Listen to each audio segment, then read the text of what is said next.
হলে ফিরতে শুরু করেছে সিনেমার দর্শক। ঈদ আর নববর্ষের ছুটিতে বিনোদনের আধার হবে নতুন মুক্তি পাওয়া 11টি ছবি।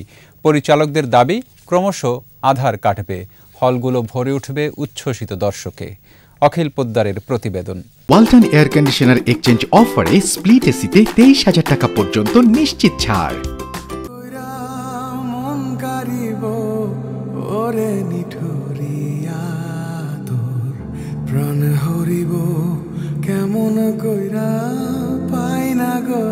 সিনেমা দেখতে আগের মতো এখন আর হলে যান না দর্শক। হাতের মুঠোয় মোবাইল, টেলিভিশন কিংবা ওটিটি প্ল্যাটফর্মে ঝুঁকেছেন তারা। অথচ একসময় ঈদ, পুজো কিংবা নববর্ষে মুক্তি পেত নতুন নতুন সিনেমা। দর্শকের ঢল নামত প্রেক্ষাগৃহে।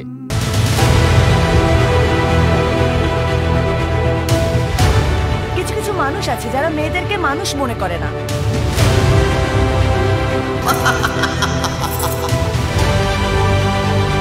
64টা জেলায় অ্যাটলিস্ট 64টা মাল্টিপ্লেক্স হয়, তাহলে আমরা আরও অনেক বড় বড় সিনেমা বানাতে পারব। সিনেমার সেই সোনালি দিন আদৌ কি ফিরবে, নাকি সংস্কৃতির তিমির যাত্রায় নিমজ্জিত হতে হবে বিনোদনপ্রেমী মানুষকে? এবার তো রেকর্ড পরিমাণে ফিল্ম রিলিজ হবে, একটা কম্পিটিশন হবে, সবার সাথে সবার কম্পিটিশন হবে। সিনিপ্লেক্সে ডেভেলপ করলে আমাদের অডিয়েন্স শান্তিতে দেখতে পারবে। আর এই গভর্নমেন্টও তো একটা উদ্যোগ আছে, 1000 কোটি টাকা দিয়েছে যে সিনেমা হলগুলো তৈরি করার জন্য। তো এই সব কিছু মিলিয়ে এটা একটা জোয়ার এসছে। আমার মনে হয় যে এখন সঠিক পথেই আমাদের দর্শক কিছু ভালো জিনিস দেখতে পারবে। এবারের ঈদে 11টি সিনেমা মুক্তি পেয়েছে। পরিচালকদের দাবি, এর অধিকাংশই হবে দর্শক নন্দিত।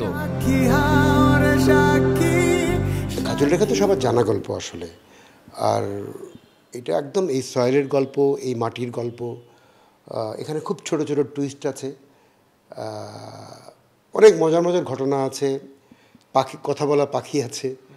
তো এক্ষেত্রে কেমন লাগবে, কেমন হয়েছে, এটা আসলে দর্শক বিবেচনা করবে। যেহেতু বাঙালির একটা সিনেমা, বাংলা নববর্ষ, তো ঈদও বাংলার একটা বড় উৎসব, বাঙালির একটা বড় উৎসব। তো সব মিলিয়ে এটা খুবই সোনায় সোহাগা হলো আর কি, ঈদ আর বৈশাখ মিলে। আমার এই ছবিটা সাথে যেমন অনেকগুলো এনজিও বা ইন্টারন্যাশনাল এনজিও, এরা এটার ব্যাপারে ইন্টারেস্টেড। ওরা দেখতে চায় যে কী হলো, কারণ তারা এইসব বিষয় নিয়ে হোম মিনিস্ট্রির সাথে কাজ করে। তো ওরা চাচ্ছে যে তারা দেখুক, লোকেরা দেখুক, এবং এটা কালারফুল করাতে এবং কমার্শিয়াল স্টার্ট থাকাতে আমার মনে হয় যে ডকুমেন্টারি চেয়ে ভিন্ন হয়, এবং ডকুমেন্টারি লিমিটেড লোক দেখে, কিন্তু এইটা স্বাভাবিকভাবে প্রচুর লোক দেখার সম্ভাবনা আছে। দেশ, কাল, পাত্র সবই যেহেতু পরিবর্তনশীল, তাই ছবির কাহিনী বদলের পক্ষে তারা। মুক্তি পাওয়া সিনেমায় যেটি তারা করেছেন।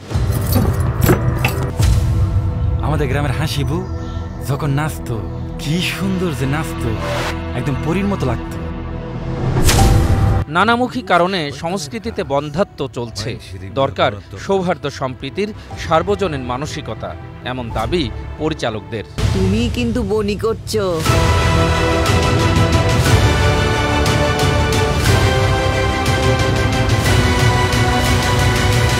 অখিল পোদ্দার, 21 টেলিভিশন, ঢাকা।